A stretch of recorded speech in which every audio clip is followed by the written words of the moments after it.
En el video anterior vimos algunas características básicas de los amplificadores diferenciales como introducción, digamos, al amplificador operacional. En este video vamos a ver otros pequeños detalles del amplificador diferencial y vamos a profundizar en otros aspectos del amplificador operacional básico. Acá, por ejemplo, lo que vamos a ver ahora es lo que tiene que ver un poco con las fuentes de corriente. O sea, en una palabra, o mejor dicho, con lo que tiene que ver con las cargas activas. Acá vamos a dibujar un amplificador típico. ¿Ah?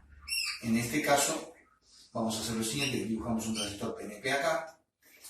Este circuito continúa hacia el colector, digamos, del transistor de par diferencial de entrada. En este caso acá tenemos la resistencia de polarización de base del transistor y el emisor de este se va a unir con el emisor, digamos, del transistor siguiente, del transistor de la izquierda. Acá tenemos el otro transistor del par diferencial y aquí vamos a ver qué ocurre, digamos, en este caso con este circuito. Aquí tenemos que dibujar un segundo transistor que va a ser del tipo PNP también, en este caso, y este transistor PNP está actuando en cierta manera como espejo de corriente con el transistor de la derecha. O sea, en una palabra, acá se supone que todos los transistores son simétricos totalmente, por lo tanto, las corrientes de base, en este caso, son idénticas en los transistores. Esas corrientes de base salen por esta línea acá, y aquí tendríamos la corriente de colector de este transistor. En este caso particular, aquí, la corriente, digamos, que ve, mejor dicho, la resistencia de carga que ve el transistor, digamos, de par diferencial de la derecha, viene siendo representada por ese transistor. Este transistor está actuando como diodo, tal como vimos en el circuito acá abajo de la fuente de corriente. Vamos a dibujarla de vuelta. Esto sería la fuente menos de I. Aquí tenemos el transistor que actúa como espejo de corriente. El emisor de este se une con el emisor de este otro. Aquí, digamos, la base y el colector de este transistor están unidos. Y aquí en este caso tendríamos una resistencia, por ejemplo R, que conectada a masa determina la corriente, digamos, por el transistor, digamos, de la izquierda. Vamos a llamarla transistor 1. La corriente que pasa por esta resistencia IR, en este caso, va a ser igual a la corriente I sub 0 que circula por el par diferencial. Como este circuito es simétrico, las corrientes del colector de ambos transistores también son iguales y por lo tanto se reparten a la mitad. En este caso, este diodo no afecta en absoluto el funcionamiento de este transistor porque este diodo se comporta como un circuito de baja impedancia en el circuito de colector. Es como si acá, entre el colector y emisor, se sacara este transistor y se pusiera un pequeño diodo de silicio. Sin embargo, este otro transistor, que tiene como espejo de corriente el transistor de al lado, la corriente de este transistor va a ser constante, en este caso sería I sub 0 sobre 2 aproximadamente, porque las dos corrientes de colector son iguales, y por lo tanto, este transistor está funcionando como fuente de corriente. Al funcionar como fuente de corriente, la impedancia asociada con él, en teoría es infinita, en la práctica puede resultar de varias decenas de megohms directamente, y eso hace que el colector del lado derecho tenga, digamos, una impedancia extremadamente grande en el circuito de colector. Eso va a provocar que el voltaje de salida sea grande, o sea, en una palabra, al tener este transistor una resistencia de colector casi infinita, este transistor, el par diferencial, va a proporcionar una ganancia muy grande.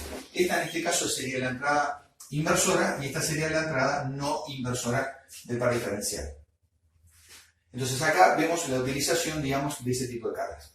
Otro detalle sería acá ver, por ejemplo, otro tipo de, digamos, de circuito en el cual se trabaja con, un par diferencial de tipo PNP, más bien. Y típicamente incluso una configuración en tipo Darlington, por ejemplo, ¿no? Acá tendríamos lo siguiente: los dos emisores estarían unidos. Los dos emisores estarían unidos. Acá esto vendría a un segundo transistor. Perdón, acá esto sería así. De la base de este al emisor el primero y ambos colectores conectados juntos. Esto sería, acá en este caso, sería en este caso la entrada del primer transistor. Acá tendríamos que ir a un segundo transistor, también de tipo PNP. Los dos colectores se unen acá. Y aquí tendríamos, digamos, el circuito de colector. En este caso, por ejemplo, este transistor tendría como carga acá un transistor de tipo NPN, que en este caso la base y el colector estarían unidos. Por lo tanto, la carga que ve este transistor sería un diodo, similar a lo que ve este transistor del lado izquierdo acá, y este otro estaría teniendo, en este caso, más bien un espejo de corriente. O sea, una carga activa, mejor dicho. En este caso, este transistor tiene una carga activa. Este iría, por ejemplo, a la fuente menos BE, a la fuente menos BE, y por lo tanto la corriente que pasa por este transistor es constante, porque este transistor se está comportando como fuente de corriente, y por lo tanto la impedancia del colector que ve este transistor, que es un Darlington, es extremadamente alta. O sea, la carga del colector que tiene este transistor Darlington es extremadamente alta por tratarse de una fuente de corriente constante, de valor aproximadamente I/0/2, y tomando la salida desde el colector de este transistor, tendríamos un voltaje de salida, en cualquier caso muy grande, justamente por la alta carga que representa este circuito. Y acá tendríamos lo mismo que tenemos ahí.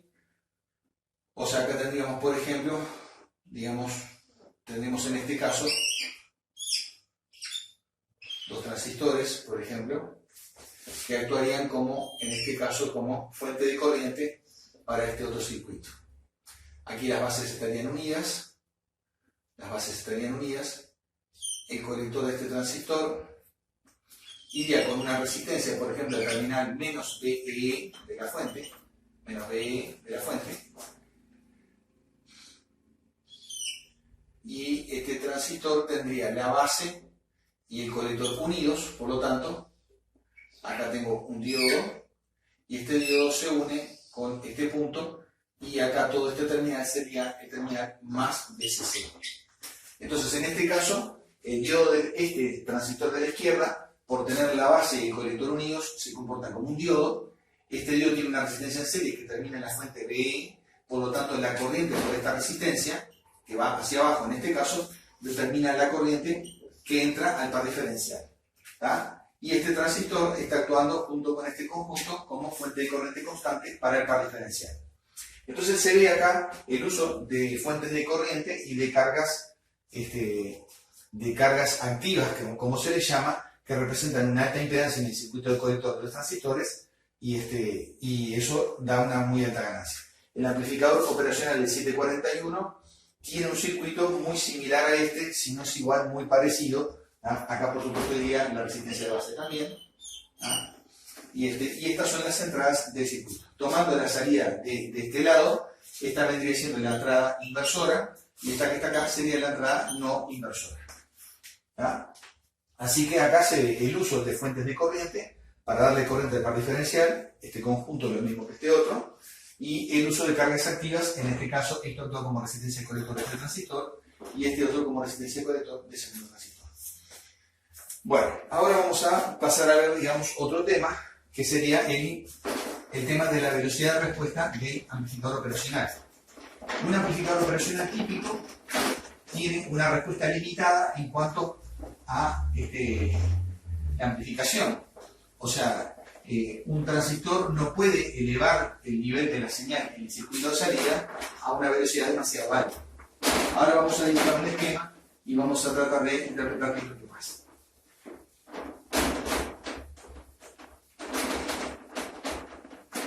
Si yo tengo, digamos, un amplificador operacional, pasa lo siguiente. Vamos a suponer que yo aplicara entre las entradas no inversora e inversora, vamos a suponer que yo aplicara un escalón perfecto de tensión en el circuito de entrada, o sea, una señal obviamente diferencial, pero un escalón de tensión, o sea, una señal diferencia de tensión abrupta entre las dos entradas del amplificador operacional. En el circuito de salida yo lo que voy a tener va a ser una señal que no puede variar tan rápidamente como varía la entrada. Entonces, por lo tanto, hay un cierto tiempo que transcurre desde que la señal sale del mínimo y llega al valor máximo. ese tiempo T, depende de las características internas del amplificador operacional y la capacidad de compensación que el fabricante haya agregado internamente con el circuito integrado. La mayoría de los fabricantes incluyen un pequeño condensador en una etapa intermedia, generalmente del amplificador operacional, y eso limita la respuesta en frecuencia del amplificador y también limita, por lo tanto, la respuesta transitoria del circuito a un escalón de entrada. Esa respuesta transitoria determina también la máxima frecuencia que el circuito puede llegar, digamos, a amplificar. Y eso también va a estar relacionado a la tensión de pico de la señal de entrada. Entonces, ese tiempo que demora la señal en elevarse del mínimo hasta el máximo es lo que se llama slew rate. Y eso es la velocidad de elevación de la señal en el circuito de salida frente a un escalón de entrada. En el caso, por ejemplo, del operacional del 741C, esto viene siendo a razón de 500.000 voltios por segundo. Esa es la velocidad de respuesta del 741. Y créanme que aunque parece una cifra muy grande, en realidad es chica.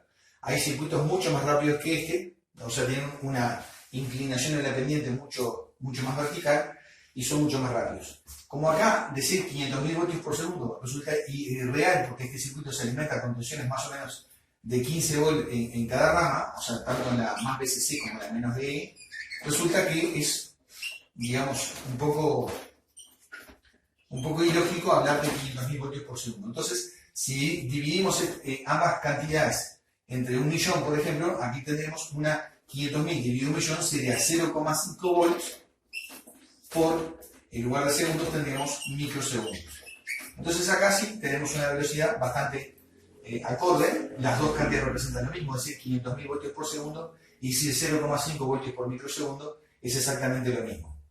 Pero esto es más real porque hablamos de valores que están dentro de los márgenes de operación del circuito integrado.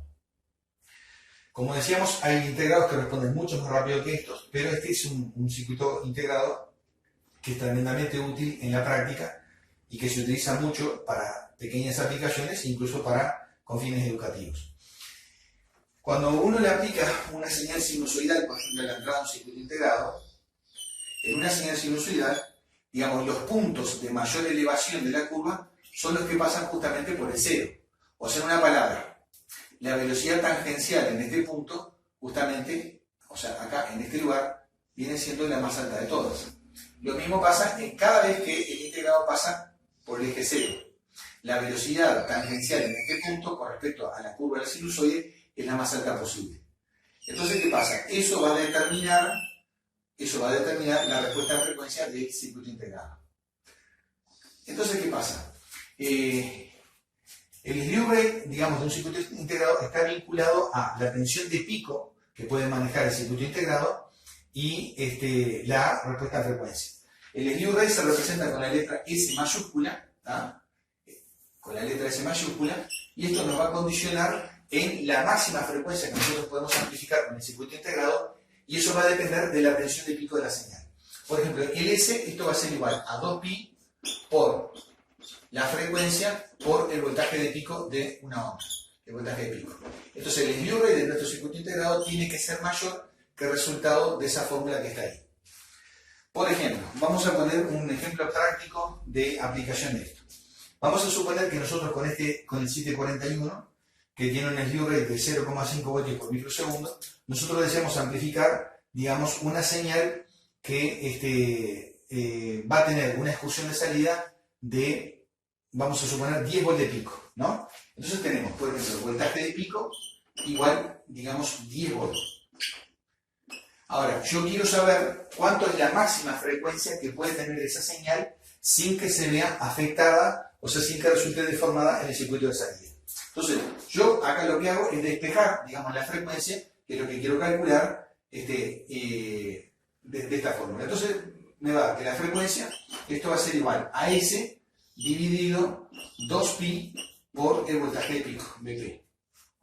Entonces, la frecuencia máxima, en este caso, que yo voy a poder amplificar sin distorsión, va a ser igual a 0,5 voltios por microsegundo dividido, en una palabra, 2pi por Vp. y el voltaje de pico decíamos que eran 10 volts.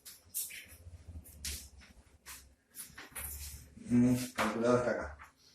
En este caso, digamos, esto yo lo tendré que transformar a 500.000 voltios por segundo y vamos a ver qué nos da. Sería 500.000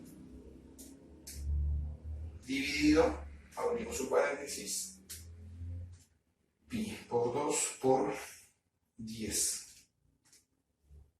En este caso, la frecuencia máxima que yo puedo aplicar en este caso sería, esto sería igual a 7.957 Hz.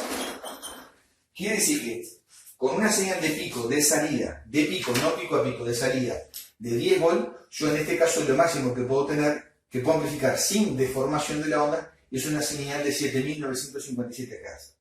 ¿Qué pasa si yo, por ejemplo, aumento, vamos a suponer, la frecuencia de la onda que le meto a la entrada del amplificador operacional? Lo que va a pasar es que como el operacional no puede responder a esa frecuencia, lo que va a terminar haciendo va a ser transformando esta onda directamente en una onda triangular.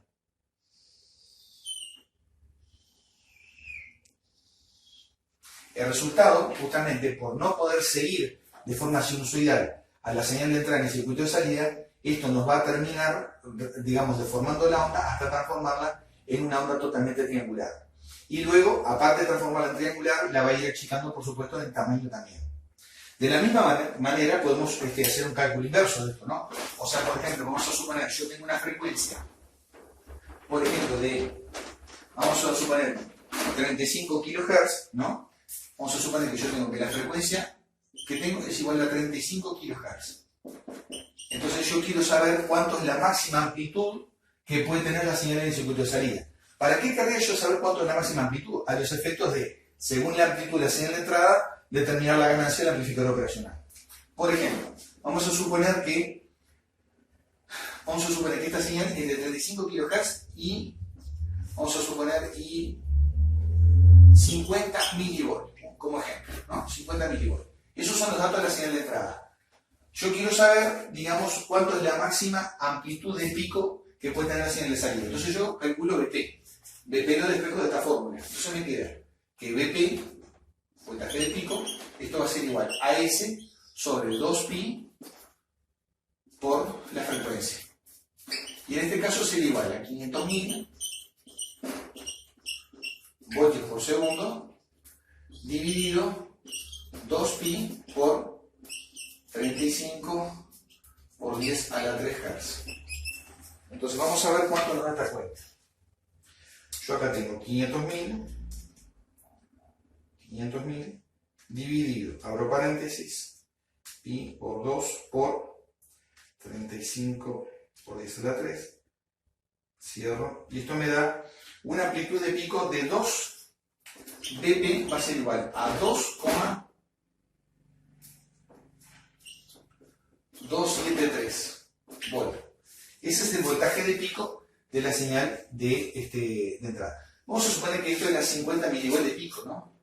Para simplificar la cuenta. El tema es entender el concepto. Entonces, ¿qué significa? ¿Cuánto va a ser la ganancia del amplificador operacional? Va a ser igual al voltaje de pico de salida sobre el voltaje de pico de entrada.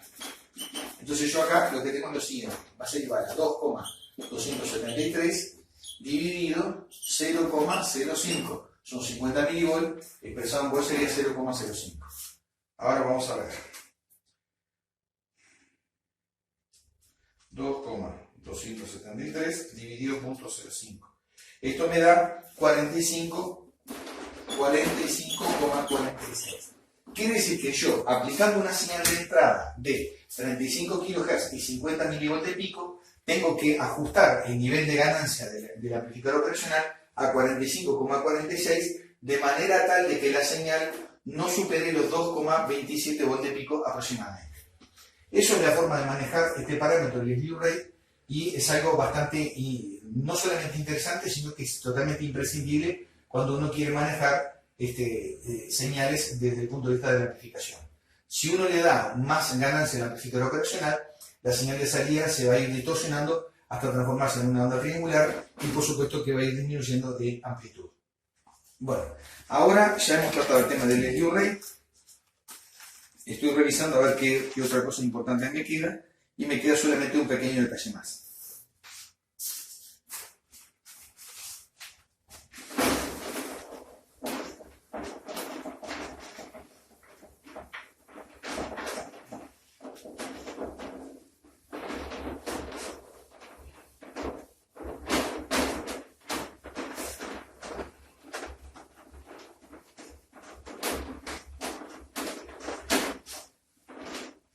Ahora, en este caso, lo que vamos a ver es, digamos, lo que representa, digamos, la amplificación del amplificador operacional desde el punto de vista de la realimentación. Entonces vamos a dibujar una configuración, digamos, del amplificador operacional. Entonces acá tenemos la entrada inversora, aquí la entrada no inversora, y vamos a suponer que esta entrada, digamos, inversora la conectamos a más.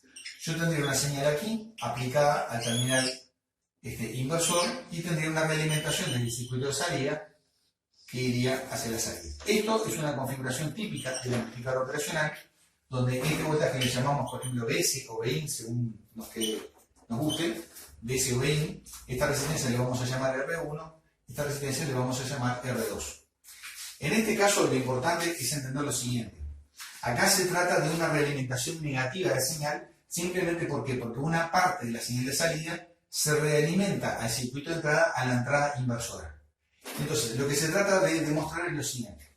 El voltaje de salida B sub 0, esto va a ser igual a la ganancia del amplificador por la diferencia de tensiones entre los terminales inversor y no inversor. O sea, esto equivale a decir B más, que representa el voltaje en la entrada no inversora, menos el voltaje B menos, que representa el voltaje en la entrada inversora.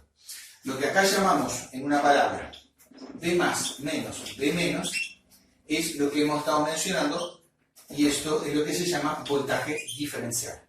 Por lo tanto, el amplificador operacional lo que amplifica es el voltaje diferencia entre los dos terminales inversor y no inversor. El voltaje diferencial es el voltaje diferencia entre el terminal inversor y el no inversor, B más menos B menos. El voltaje de salida va a ser igual a la ganancia multiplicada por B más menos B menos, en una palabra. Ahora bien, en este caso, por ejemplo, el terminal B más está puesto a tierra. Quiere decir que en esta fórmula que está acá, yo tengo que B sub 0, esto va a ser igual a la ganancia multiplicada por menos B menos. Y esto va a ser igual a menos A por B menos. ¿Esto qué significa? Que cuando la señal, digamos, en el circuito de salida sube, cuando B sub 0 sube, en este caso, esto significa que la señal en el terminal B menos también sube, y como este producto es negativo, menos A por B menos, esto implica que B sub 0 baja. Esto es el efecto que tiene la realimentación negativa en ese circuito. Si ustedes tienen alguna duda con respecto a esto, podríamos hacer, por ejemplo, el análisis matemático de este circuito. Siempre en los circuitos con amplificador operacional, lo ideal es encarar el análisis del circuito con el método de nudos. En este caso yo voy a hacer, por ejemplo, voy a darle esta ecuación, entonces a mí me queda que B menos BS sobre la resistencia R1 más B menos B sub 0 sobre R2, esto es igual a 0. Lo que acabo de hacer es plantear la ecuación de nudos en este circuito. Voltaje del nudo que salgo menos voltaje del nudo que voy sobre la resistencia que encuentro en el camino. B menos BS sobre R1 más B menos B sub 0 sobre R2.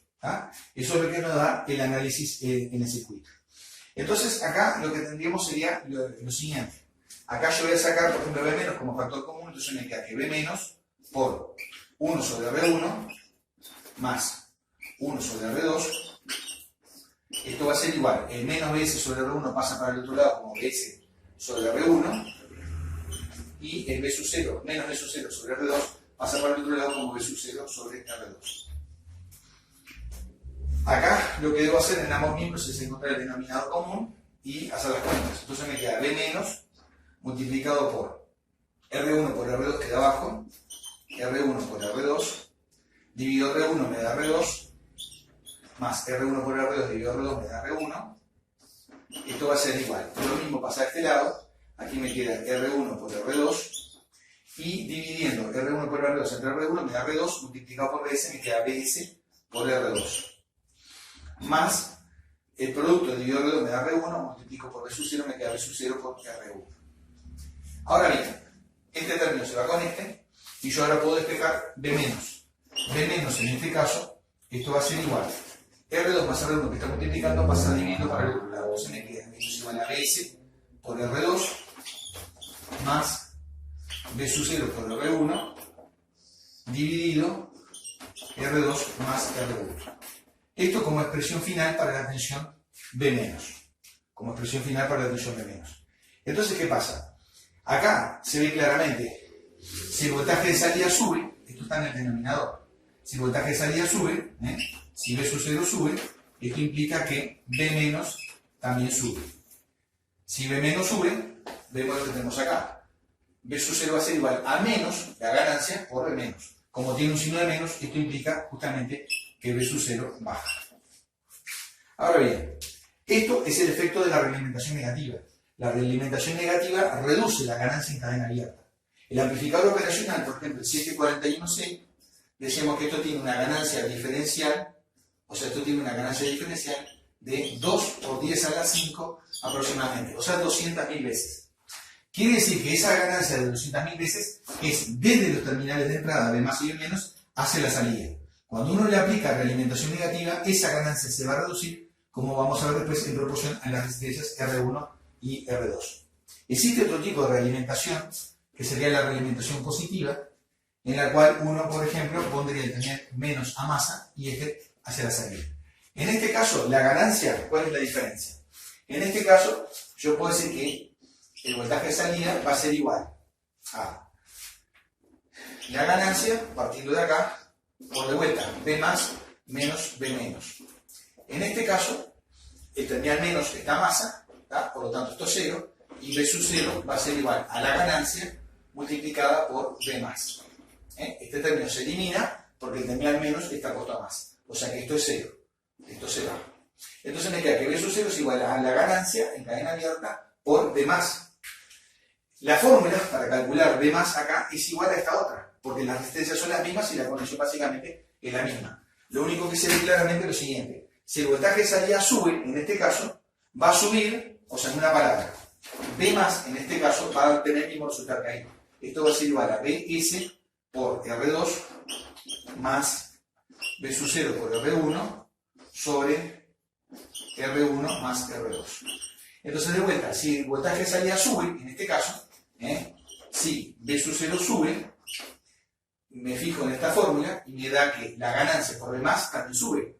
Entonces, por lo tanto, esto implica que B más sube y esto implica que B sub 0 sube. Entonces, esto vendría siendo una especie de circuito oscilador donde no hay condición de compensación, sino que todo lo contrario. El circuito se autoestimula a sí mismo. Así es que se fabrican los osciladores en los circuitos y por lo tanto es un detalle importante a tener en cuenta.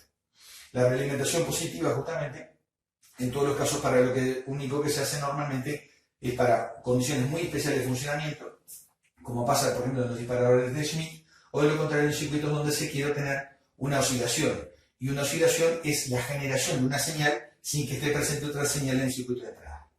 Bueno, de momento es todo por este video. En el próximo video vamos a ver distintas configuraciones de amplificadores operacionales.